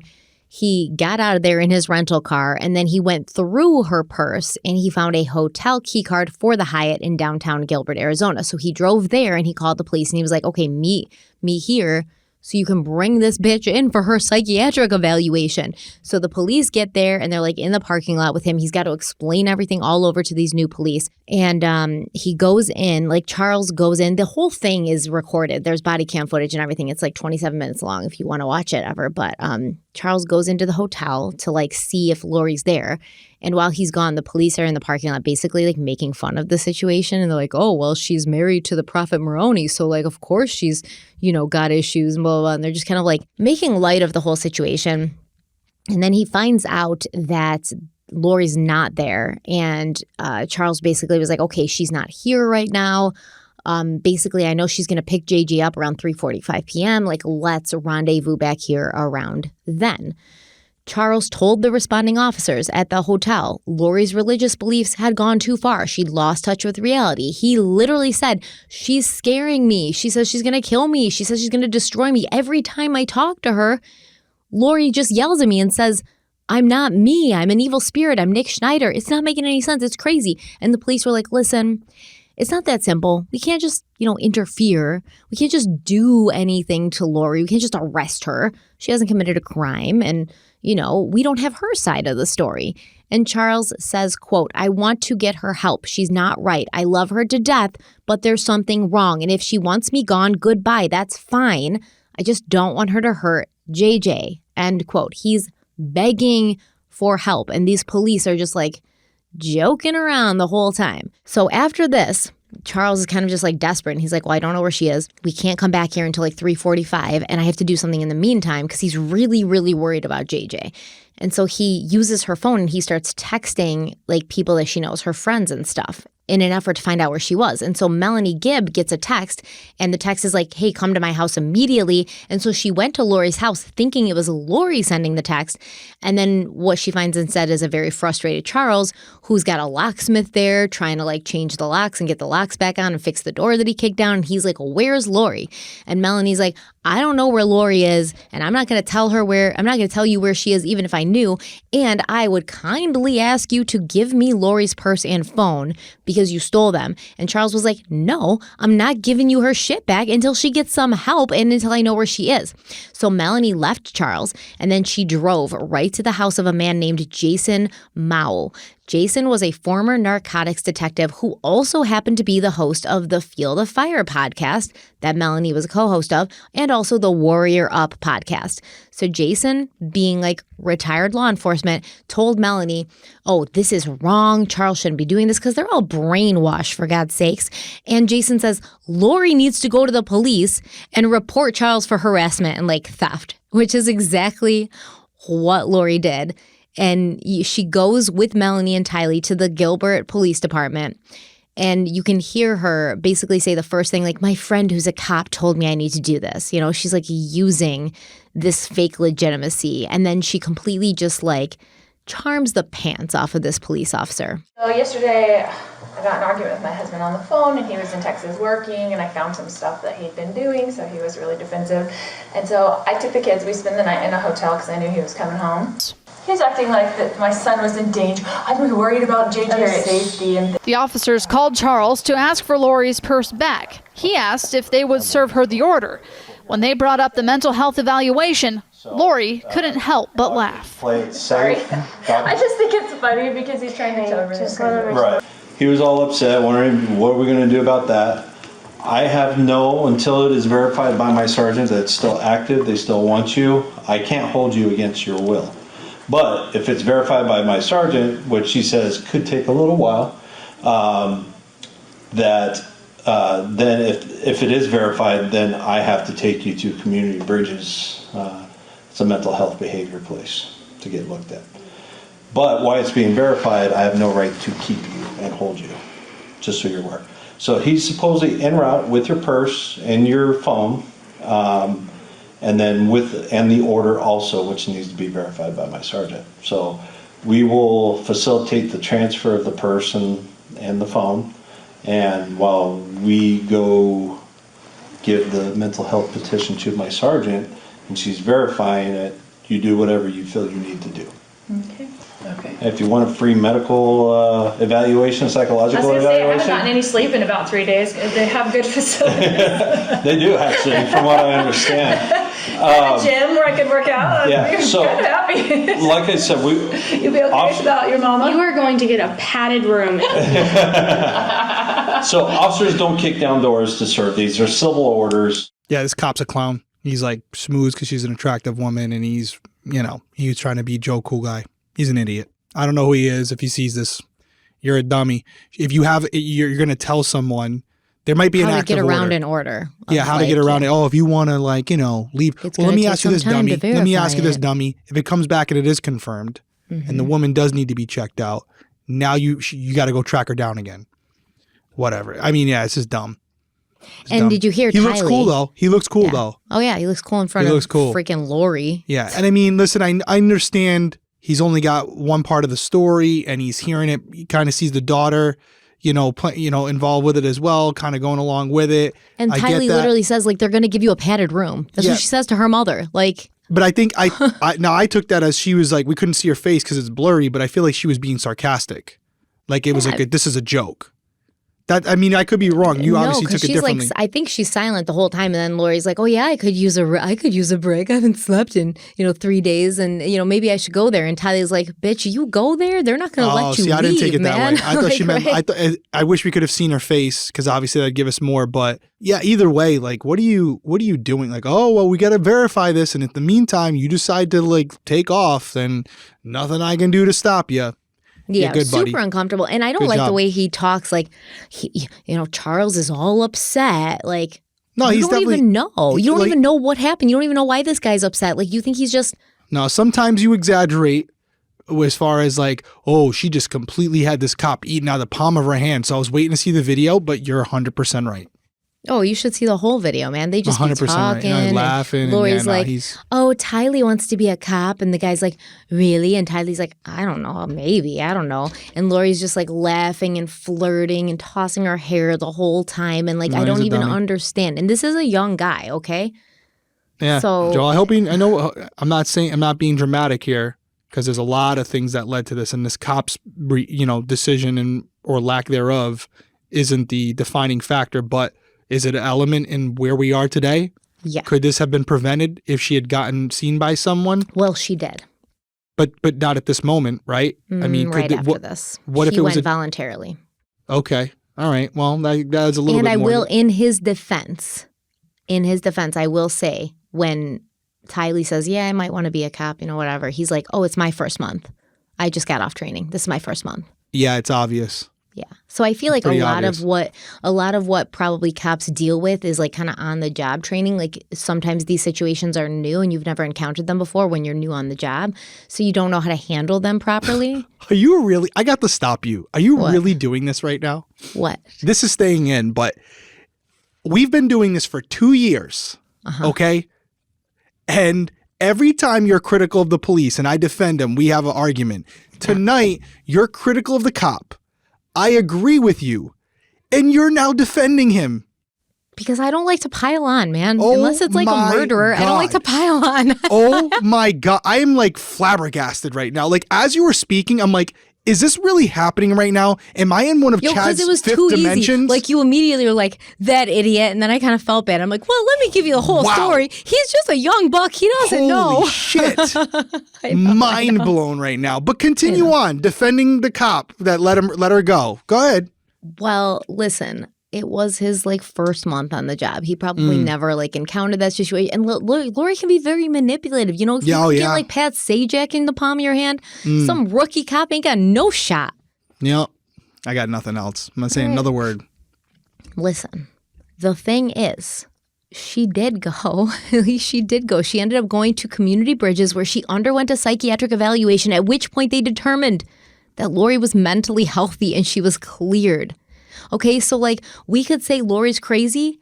I think without a doubt, Chad Daybell is Looney Tunes, Fruit Loops, a banana sundae with extra nuts. But Lori, she was seen by like mental health professionals and they said, you're good. Was she not crazy and just like a bad person? Is this possible? Yep. I'm still shocked from what just transpired, but I'll come back. Get over yourself. In a report that Officer Edgerton wrote, he cleared the incident, referred to it as a non-crime, saying he found Lori to be completely normal, if not a little bit upset that her belongings had been taken by her husband. And I just think she was really good at pretending to be normal. Like, honestly, I do. I think she was very good at just pretending to be normal. And, she told the cop, like, oh, I caught Charles cheating on me, and that's why he's mad, and that's why he's doing this. Like, she told everybody. She told her entire family, her parents, her brothers, everyone, that Charles was cheating on her, and she found out. So it would make sense of, why she was trying to leave him and why she was doing these things. Let's take our last break, and we'll be right back. For those of you who follow me on Instagram, you might already know this story, but long story short, I had to go out the other day with the kids and I'm getting ready to go, putting on my sneakers. I look out the window. Sure enough, pouring out, puddles everywhere. Like the first rainstorm in like a month too. Yeah, it was downpouring, monsoon outside. And I usually wear like athletic sneakers. So if anybody wears like running sneakers, the minute your sneakers even see a puddle, your feet are soaked. So I'm like, oh man, now what am I going to do? I got to walk all the way to my parking lot. Boom, it hits me. Vessi. I got a pair sitting right there. I'm not losing style by wearing them, but just gives me a little bit more of a utility. Throw those on, and if you were watching my Instagram story, I'm out there jumping around in puddles like a little kid. Socks were completely dry, so Vessi saved the day on that one. Thank you, Vessi. The rain didn't slow Derek down. No, it did not. Well, that's because he was wearing his Vessi shoes that are 100% waterproof, which will lead us to the sponsor of today's show, which is Vessi. I agree. I have the same shoes, well, different style, different, size, all of that, not the exact same shoes, but I have Vessis. They keep my feet so dry in all sorts of, because I'm always walking through wet grass, like very muddy, very like puddly wet grass. And my shoes are always dry and my socks stay dry. If you haven't heard of Vessi yet, they make 100% waterproof shoes that look and feel anything but waterproof. Imagine your favorite sneaker styles supercharged with waterproof technology and unmatched comfort. And no matter how you like to stay active, Vessi has the shoes for you. Trail-ready high tops, effortless slip-ons, and classic court shoes, all with with a waterproof twist, and they're just as comfortable and stylish as your favorite sneakers, even more versatile. And I also love the fact that Vessi shoes are vegan, breathable, and very, very lightweight. So we definitely think that if you're like us and you want to be ready for anything, rain or shine, you should check Vessi out for yourself, and Derek's going to tell you how. That's right. Head over to Vessi.com/crimeweekly and get yourself a pair of Vessis today. One more time, that's Vessi.com/crimeweekly. Okay, we're back. We're moving on to February of 2019. Charles Vallow had to contact his sister, Kay Woodcock, in Louisiana and basically ask for her help because Lori took off and he didn't know where she was at. He needed help running his business. He needed help taking care of JJ. And Charles had also found the email that Chad Daybell had sent Lori rating the people that she knew as darker light spirits. And he's like, what the hell is going on? And at that point, he decided to file for divorce. And he also removed Lori as the beneficiary of his $1 million life insurance policy after jumping through a bunch of hoops because he found out when he tried to remove her that Lori had changed the password on the life insurance website. So he had to call, he had to get her removed.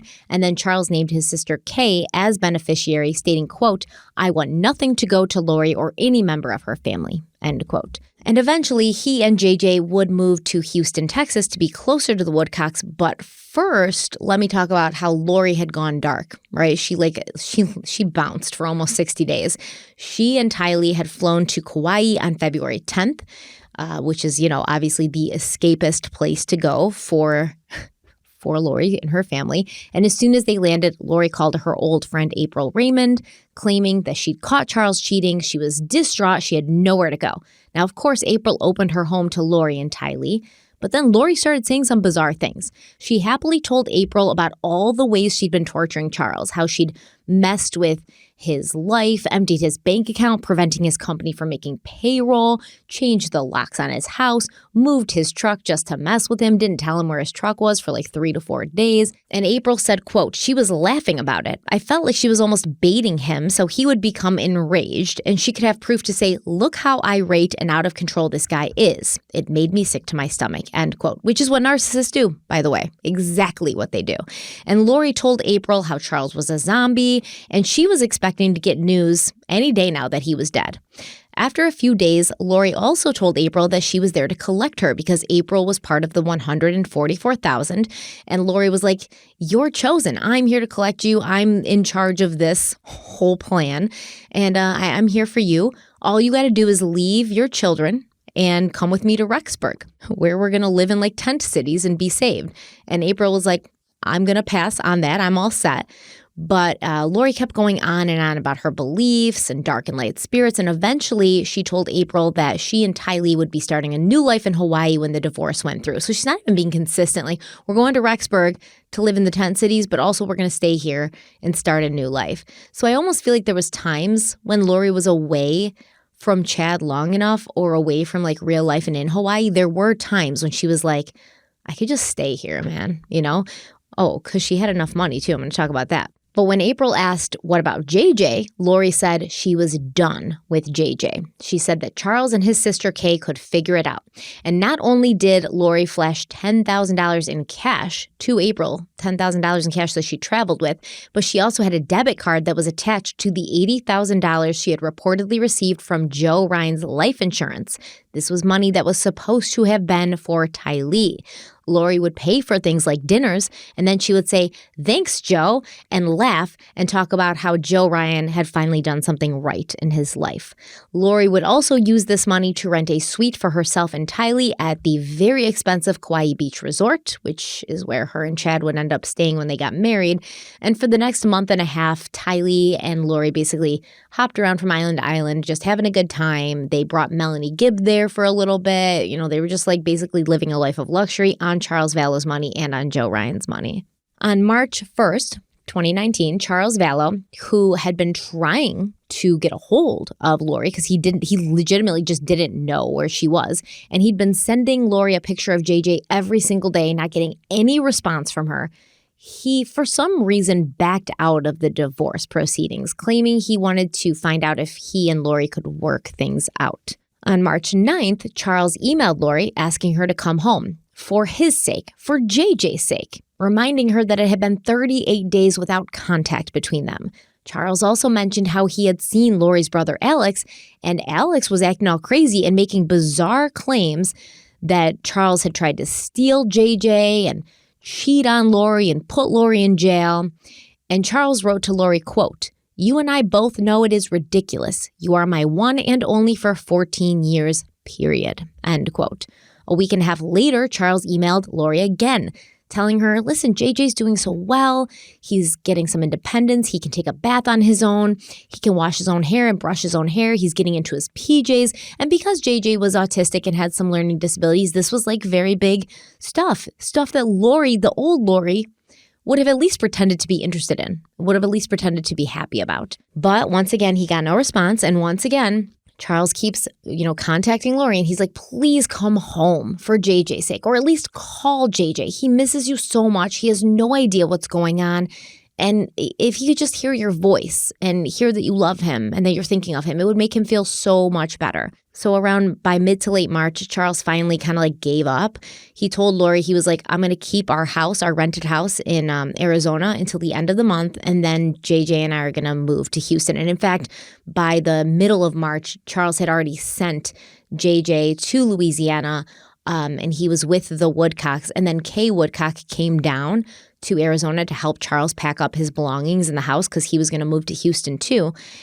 And then all of a sudden, Lori just like walks in the house. She walks in the house in Arizona, and the Kay Woodcock said Lori had like her phone open and she was recording as if Charles was going to like freak out or something. And when Lori walked in, Charles literally burst into tears seeing her. It's so sad. And Lori was kind of like combative at first. She had her phone open and she was like, oh, Charles, why have you kept JJ away from me? Why have you hurt me like this, and that? And finally, Charles and Lori went into a different room to like talk. And then Kay Woodcock said that Lori came out and she was crying and apologizing to Kay for all the things that had happened. And basically, Lori was like, oh my God, I missed you so much. I missed being a family so much. I'm so sorry about all this. It was just a misunderstanding. And I feel so bad for Charles Vallow, man, because he had been just doing the most, forgiving her for the most egregious things. And he'd actually been communicating with a friend of his for months about how heartbroken he was with how Lori was changing. And telling this friend, like, I can't believe how everything changed in my life. It just went to hell in a couple of months. And Lori is involved with this cult. And, quote, the beautiful, sweet Lori that you and I knew is gone. I truly feel there's no good ending for her, end quote. But now Charles was messaging this same friend saying, we have our Lori back. It was all just a bunch of misunderstandings. And this friend is like, are you for real, dude? She emptied your bank account. She like moved your truck. She changed the locks. She tried to get you arrested. She's been gone for 60 days and you had no idea where she was or what she was doing. You think she's cheating on you with this Chad Daybell person. You're pretty sure she's in a cult. What are you talking about? A bunch of misunderstandings, right? Like Charles was head over heels in love with Lori for some reason. She must have, I don't know what she did for these people. I don't know. I've never seen anything like it. Well, I mean, it's not that hard to believe, right? She had a lot of men in her life where she was able to kind of convince them or kind of find themselves in a situation where they were enamored by her. I mean, even your buddy, the cop there, only a few minutes in the room with her and he was her best friend. Hey, why are you being so dramatic? My buddy, the cop. Your buddy, the cop. Just because I gave you all the information and said in all fairness. Hey, come on, man. If you happen to walk out before the search warrant signed, I know. We just can't arrest you right now. Wink, wink. Yeah, that's totally professional. It might take a while for my boss to verify this. What do you say? Whatever you choose to do, I can't stop you. I can't stop you. And she's like, okay, I'm feeling if I turn my back and you happen to steal that gun there and run out the door, I didn't see you take it. He only had a month on the job, though. It's fine. We'll give him a pass. I know. It is like a toxic trait of mine that like I will always take like the opposite like opinion or opposite stance just to be like argumentative. Yeah, I'm glad you're seeing that. But I also think it's healthy Is it though? Yes. Is it? Because then you have two sides. If we were just sitting here agreeing with each other all the time, it would be boring. What's the point? I'm going to start doing something where while we're recording, I'm going to like mute myself and I'm going to say on Instagram, like, hey, I'm about to go with this side. Guarantee you Stephanie goes with you. I'm just going to start making shit up as I decide what side to go with. Well, now you just told me your evil plan. Yeah. Good job. So I'm now like, I'm going to be prepared. She went the opposite. I'm going to be ready for it, man.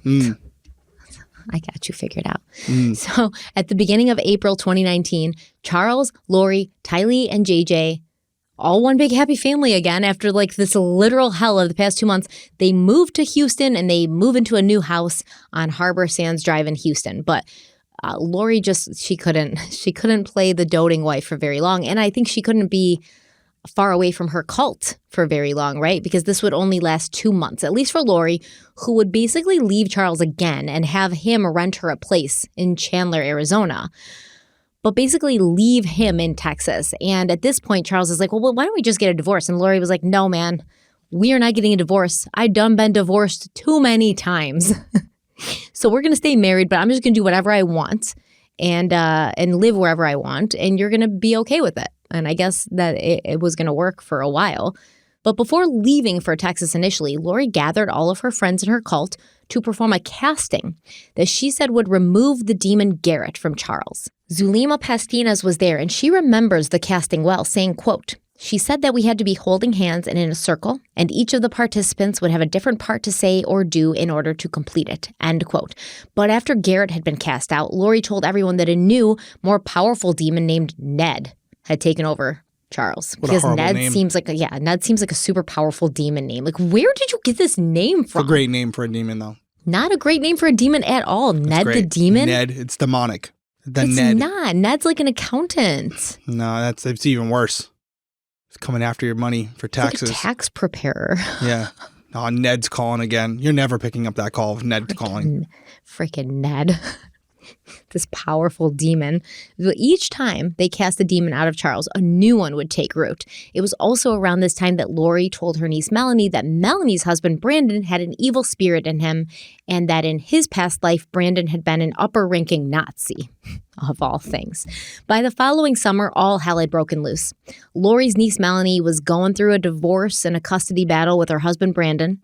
Melanie Gibb was going through a divorce from her husband Clifford, and Charles had discovered evidence that Lori and Chad Daybell were having an affair. Lori had also enlisted the help of her friends in the cult, who all thought by this point that they had special spiritual powers, to target their spiritual energy towards Charles Vallow and take him out. Because according to Lori now, Charles's death was a part of the plan that would usher in the second coming. So when they were talking about Charles over text, they would use the code name Hiplos. And on June 3rd, Lori texted out, quote, just got home and got JJ to sleep. Let's go spiritually tonight and work on him. We give the timing to the Lord, but we don't need to relent. This is war, end quote. On June 29th, Charles told Lori's brother, Adam, that he knew Lori was having an affair with Chad Daybell because he'd found some things on Lori's computer, specifically an email that had been sent from an account under the name Karen Walker. The email was bizarre because it was addressed to Chad Daybell, but it was signed Charles Vallow, and Charles knew he had not written the email. So the email read, quote, hello, Chad. I hope you're doing well. This is Charles Vallow from Arizona. We really enjoyed having you stay with us back in November when you came to Preparing a People conference. I appreciate you taking the time to talk to me about the book I've been working on. Well, more than 6 months later, I still haven't made much progress on it, but I feel an urgency to get it done, so I will cut to the chase. I'm willing to pay you well to help get my book into shape as my ghostwriter. I really liked your autobiography and the tone you took in sharing experiences without preaching. Is there any way you can come here for a couple of days and help me get the book underway? I feel like talking in person would be much more valuable than a phone call or video chat, mainly because I would like you to read through some of my journals and explain to me how the publishing industry works. It would help me to know whether I truly have a book in me and whether you want to team up on it. I'm out of town until Saturday, but I would gladly fly you down early next week before the holiday and cover your expenses. You can stay in our guest room like before, or a hotel if you prefer. I hate to take you away from your family, but I know this book is vital to my speaking success. I understand if you don't want to take part in the project, but I would definitely make it worth your time. With admiration, Charles, end quote. So Lori and Chad did this a lot. Basically, Chad's still married, right? He's married to Tammy, and he's got a bunch of kids. And he's got to have a reason of why he's constantly leaving and traveling all over to give to Tammy. So Zulema Pastinez would always be like writing to Chad and being like, oh, Chad, we need you to come speak, or we need you to do this, and we're going to pay you, and we're going to fly you down, and sending him emails and stuff that Chad would then show his wife Tammy and be like, they need me, and don't worry, it's not going to cost me anything. They're paying for everything. So on March 1st, for instance, there was a plane ticket bought for Chad out of Lori Vallow's bank account. She's basically paying to fly him to Arizona, and Tammy thinks he's going there for work, but he's really going there to, get it in with Lori, basically, and to have these fireside chats and swing his little owl necklace around. So Charles sees this email, and he's like, what the hell is going on? I don't know this dude, and I definitely didn't write this email. And so he immediately texted Lori, and he's like, what's this about? And Lori was like, I have no idea where this email came from. And so Charles texted her back, quote, it's a fraud and a lie. There's no other reason for it other than to get him to Arizona and have an excuse for his wife. You did this. I had nothing to do with it, and you know it. Also, he did not stay with us in November. I will find out, end quote. He didn't stay with you, Charles, but he did stay with Lori while you were out of town. Yeah, he was there. So that's actually accurate. That part of the email is accurate. So Charles also forwarded this weird email to Adam Cox, Lori's brother, the one who's not crazy like Alex. And Charles wrote, quote, I'm not sure of the relationship with Chad Daybell, but they are up to something. She created an email alias for me, as I've never set this one up. She sent this yesterday, and I guess she forgot all her emails are on the computer at my house. I asked her to explain, and she started blaming you, Brandon, and me for perpetuating a scheme against her. End quote. I can't believe that Charles is still at this point being like, I don't know what's going on between them, but something's happening. They're sleeping together, man. Sleeping together. He wanted so badly to believe that Lori was still a good person, even though she was off her rocker. Charles then sent a message to Lori, and he said, listen, if you don't explain to me exactly what's going on, okay, exactly what's going on, I'm going to tell Tammy Daybell. I'm going to tell her what's going on with you guys. I don't know exactly what's going on, but I'm going to tell her something's going on. And Lori responded, oh, go for it. Tammy won't believe you because me and her are friends. This is not true. And Charles didn't buy it. Tammy and Lori have never met, have never spoken. And in fact, Lori's going around telling people that Tammy's inhabited by an evil spirit. Oh, I'm not surprised by that one. Yeah. Tammy's inhabited by an evil spirit, and I think it's named like Judith or something. I can't forget it. It really doesn't matter. It's neither here nor there. But Tammy's inhabited by an evil spirit, and she's a zombie too. So they are not friends. The next day, Charles sent another message to Lori, and he said, listen, I know you don't care, but I still need to tell you how I feel. I'm crushed. I'm destroyed. I've never felt so low in my life. Like, you financially destroyed me. You've broken my heart. You owe me an apology. And a few months before this, Charles had discovered some videos of Lori dancing. You know how she likes to dance alone to her music. And she'd sent Chad these videos, which I guess were like a little maybe, risque. And so Charles texted Chad Daybell as well, and he asked him, quote, does your wife know that you have several of Lori's dance videos? Explain how this is in any way appropriate, end quote. Chad never responded, obviously. So Charles did send Tammy Daybell 2 emails, one to her work email, one to her personal email. On July 1st, 2019, Charles told Lori that he was going to fly to Idaho and tell Tammy in person about the affair. At this point, it's more than likely, that Chad and Lori began to panic, right? Because 100%. Charles is a nuisance now, right? He's he's even a problem. more. He's a liability. Lori had not been the only one telling people that her husband was about to be dead. Chad was also telling people that his wife was about to be dead. At the end of January, Chad had told author Julie Rowe that he'd had a dream that his wife Tammy was going to die soon. And Julie, apparently, after she gets done defending Chad for a couple months and she finally comes out and she starts like talking shit about him, she's like, oh, I told him, you can't be doing this. You're using like these visions for your own benefit. And you told me that I was your wife in a past life. And she's getting all like triggered by it. But who knows how the conversation actually went. I don't really believe Julie Rowe all that much, if I'm being honest. So now having Charles and Tammy come together and find out about like the secret love affair their spouses had been having for months, that would be the last thing they wanted, because to be honest, they both wanted their spouses dead, But they also wanted to still be married to their spouses when they died because they wanted what? The life insurance. The life insurance. Yeah. So it wasn't like, Lori's over here like, Charles, no, I'm not getting a divorce, man. I'm not getting a divorce. I've had too many divorces. I don't need another one. She's like, I know you're going to be dead soon, and I want your life insurance. It's funny when Lori finds out that Charles removed her as beneficiary. Yeah, saying, gotcha. But they don't want this happening because it's going to ruin their grand plans. So on July 9th, 2019, Lori texted her brother Alex saying, quote, I'm going to need you to stay close to me for the next couple of days. I need to come get the stuff at your house tomorrow and secure it. It's all coming to a head this weekend. I will be like Nephi, I am told, and so will you, end quote. According to the LDS religion, Nephi is a Book of Mormon prophet who slayed a wicked man named Laban so that Nephi could get scriptures for his people, and Nephi didn't necessarily want to kill Laban, but he had been instructed by God to do so. And then 2 days later, after Lori sends Alex this text saying, like, everything's coming to a head, stay close to me, Charles Vallow would be dead, shot twice in the chest by Lori's brother and protector, Alex Cox. With Alex Cox, now there was someone who DM'd me, and I think I sent it to you as well. But was there evidence that he had some like head injury or something like that could have contributed to how, I don't know, I want to put, but malleable he was as far as like the willingness to do these types of things? Not giving him an excuse or anything, but was there any evidence of that? So Alex's sister Summer said that when he was 16, he was in a car accident and he had some like head injury. That's the only evidence of this alleged car accident and head injury that is really out there. There's no like medical reports as far as I know. Honestly, I think it's possible, but from all accounts, Alex was always kind of creepy and always kind of off, even before the age of 16. So does it have something to do with it? Maybe. Does it matter? I don't think so. No, not really. I mean, overall, I think we're starting to build.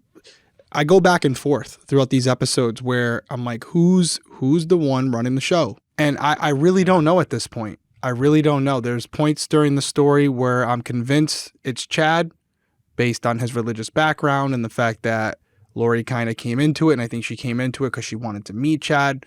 But then I also hear things that you're talking about later in this episode where it sounds like Lori's running the show, and that maybe Lori was taking the initiative on the murder of Charles Vallow. And even more to that point, she enlisted the help of her brother to execute it. If Chad's really the one running the show, wouldn't he have taken more an initiative in it? I guess the argument could be made that that's his power, where he went through Lori, who then went through Alex, so to create some levels of separation between him and Charles Vallow. Obviously very possible. But overall, I mean, maybe we're going to come to the conclusion on this that it was a perfect pairing between the two of them. They both fed off of each other, and there were moments where Lori was the head of the snake and moments where Chad was. And depending on who was trying to get something out of it, that individual took the reins and was kind of guiding the ship as far as where they wanted to go and how they utilized their religious beliefs to carry out whatever they needed to be done for their own personal self-serving reasons. In this case, it was a kind of a combination. Charles Vallow was a hindrance to both of them, right? Lori wanted the insurance money, and at this point, Chad's now getting nervous that Charles is going to go to his wife and expose him. So there's benefits to both of them. There's motive for both of them. So it really does sound like these two were meant for each other in a lot of ways, as weird, as stupid as that sounds, but it does sound like they were like the perfect pairing in what they both were trying to go after, which in my opinion, up to this point in the series, was power, right? They wanted power, and they used this religion to get that, to create this gathering. And I feel like Lori was using Chad to get there. And then once she did, she was using that power that she had garnered through maybe Chad's influence to carry out her own doings, like things that she wanted to get done for her own self-serving reasons. So it's interesting, but I don't know. I know you feel a little different about it, or maybe you don't. I don't know. I mean, at this point, like I agree. I don't know what to make of it. But I do think my opinion stands. Lori was the stronger personality. And so in the end, I think she was leading the whole thing. Just like Chad used his religion to justify the things he was saying, she used Chad and his religion to justify the things that they would do. So everyone's using something, but who's using Lori? No one is using Lori. No one ever uses Lori. She always uses people. So at the end of the day, that's the way I look at it, that, you know, everyone's getting used and everything, there's always a scapegoat, but it's never Lori. I will say this. Before we started covering it, I was under the impression that Chad was just a pawn in Lori's game. Mm-hmm. And you may be right if we were to put percentages on it as far as who was the actual leader. But I am thoroughly convinced now that we've covered, you know, a good portion of this case, that Chad was more involved than I initially thought. I thought he was just kind of like a conduit to Lori's madness, right? Like he was just a means to an end. Now I feel like there were things that he wanted to do because he wanted to do them. And it wasn't necessarily because he was being manipulated. There were things that were advantageous to him, that he was using this religion to kind of cover those things as something that was for the religion and not necessarily for himself. So I will agree with you there. I think Chad got in over his head, though.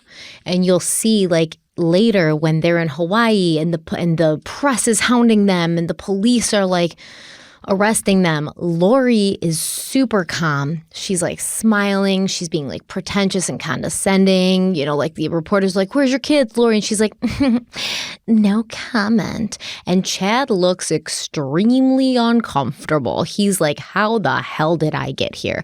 So I think he kind of like let everything get away with him. And then he's like in this like hellstorm, not the storm that is his penis, but an actual storm of his own creation, the chaos that he and Lori caused. And then all of a sudden he was like, holy shit, I don't know how we got, I did not no coming sign up back for from this one. Yeah. She seems completely at ease with the whole situation. And he seems very like he's just woken up from a coma, right? Like he's just woken up and he has no idea where he is, what year it is, like how long have I been in this coma? He's got a full beard, you know, I'm just kidding, but like kind of like that. It's like he woke up and he's like, oh, this is not good, you know? Yeah.